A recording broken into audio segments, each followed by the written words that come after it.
You want to win? You want to finally talk trash to all the players you knock out the lobby? Well, here's 3 loadouts with sniper support variants that you should be using today, as in now. The loadouts are timestamped below in the description, so be sure to like and subscribe, as well as leave a comment on what you want to see next. Without any more distraction, here we go. We're going to be starting off with the up-and-coming M13B. This gun is a long-range laser and packs a punch with the high rate of fire that the gun offers, along with the stability of this build. We're going to start off with the muzzle, the Harbinger D20. We're going to be adding a plus 0.90 to the weight and plus 0.65 to the length, allowing for greater range as well as damage at range, with a bump in accuracy. Next, we are moving on to the barrel, the 14-inch Bruin Echelon, and yes, that's also my nickname. We will be adding plus 0.40 weight and plus 0.35 to the length, bringing up the damage and range even more. Like I said before, we're making a damn laser beam. We then move on to the AIM OP V4 for the sights, with minus 1.84 reduction to weight and 1.63 added to the eye position. We'll throw on the 60-round mag to make sure we have plenty of ammo to spray down the sweats. Finally, we throw on the FTAC Ripper 56 with a plus 0.59 to weight and plus 0.27 to length. Now let's see how the gun performs.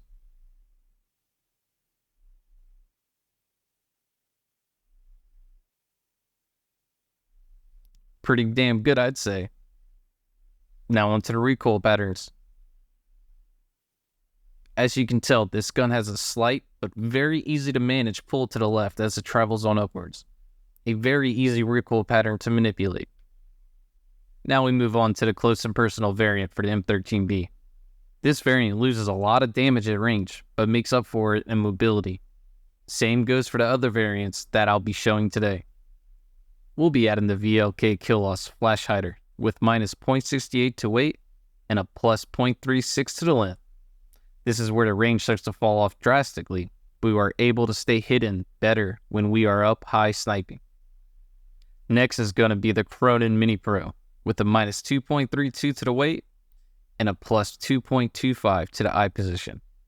Honestly, for close quarters, the blue dot that this sight has is by far the best sight in this game. After that, we are thrown on the Ravage 10 for the stock. This allows us more mobility as well as increased sprinting speed.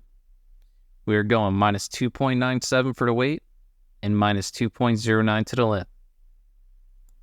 We're going to add the Bruin Flash Grip as well, just to put us up on our movement speed. Honestly, being mobile is a game changer in many situations. We're going to go minus 0.74 to the weight and minus 0.36 to the width. Finally, toss a 60-round mag on this bad boy and we have a handheld minigun. Off to the range. Even with the added mobility, this gun is still a laser at this range.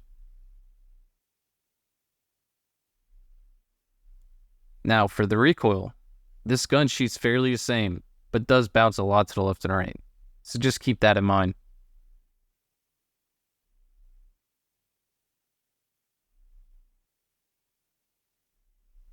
So the Cronen Squall, a gun that was added much more recently, but isn't a stranger to being one of the best guns to use in Warzone. This gun is by far the most accurate and fastest fire rate in its class, and yes, it is a battle rifle, crazy enough.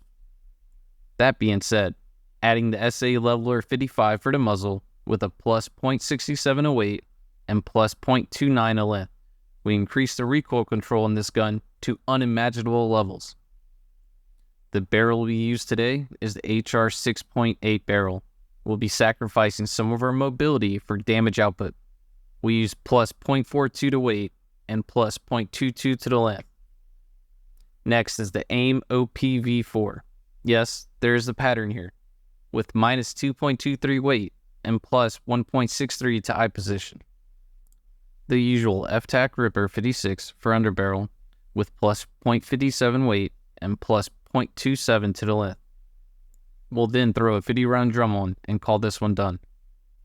The gun, as I said before, has amazing accuracy at range, a slower fire rate than the M13B, but with a much more damaging shot for shot. it handles exceptionally well. The gun just kicks itself up into headshots.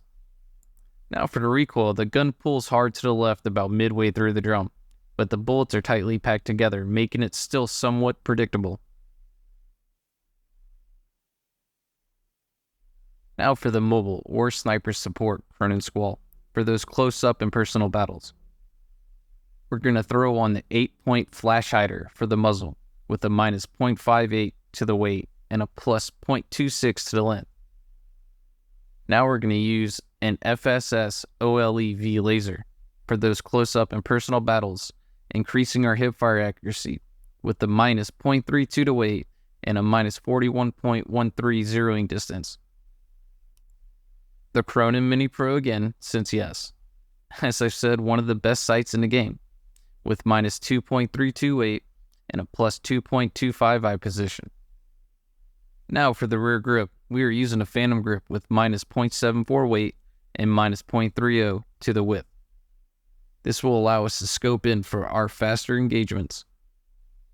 And like tradition, the more bullets the better, with a 50-round drum. This gun is still fairly accurate at range. Maybe better to tap fire this one while aiming at further enemies due to the gun kicking a bit, but still an okay distance shooter. Up close though, the bullets pack a major punch. Now with the recoil, the gun still shoots fairly the same as before, but with a tad more pull to the left.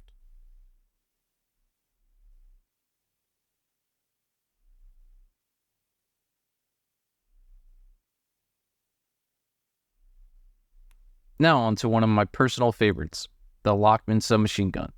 This baby is by far one of the best guns ever in any Call of Duty game when it comes down to getting close and personal. Honestly, this gun isn't very great at long-range encounters, but excels when indoors and in tight spaces. This first loadout will help with the range a bit, but hampering your mobility only slightly. We start this bad boy off with the L38 Falcon 226mm, keeping the barrel short for our close encounters. With a plus 0.29 weight and a minus 0.30 to the length, we are keeping our range minimal.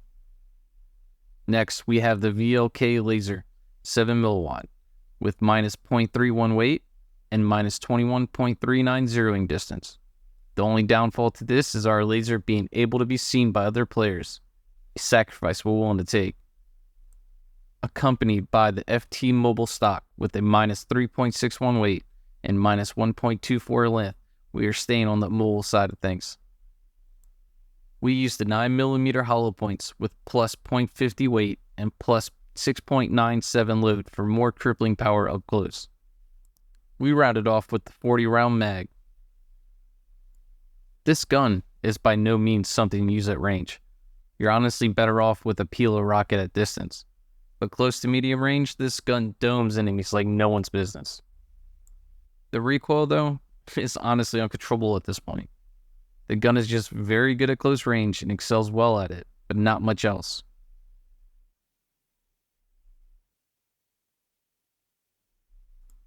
This last Lachmann and the one before can both go interchangeably when it comes to picking one or the other for sniper support, due to both being very versatile when it comes to indoor and close range fighting.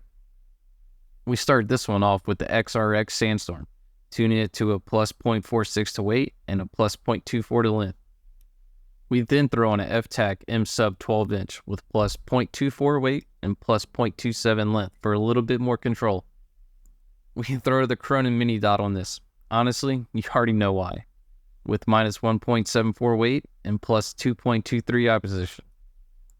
For the rear grip, we use the Lachmann TCG-10 with a minus 0.68 weight and a minus 0.26 width, giving us a faster ADS time overall. Round it up with a 50-round drum and you have yourself a running gun slaying machine. As before, the shots at range are off by miles, but medium and close range start to see more tighter shots. That's why this should honestly only be used when you're the one engaging the fight up close. The recoil pattern is same as before, unpredictable. There's no rhyme or reason, just bullets everywhere. I hope you found the right gun and loadout for you. This is your average COD player. Don't forget to like and subscribe. See you out in the Warzone.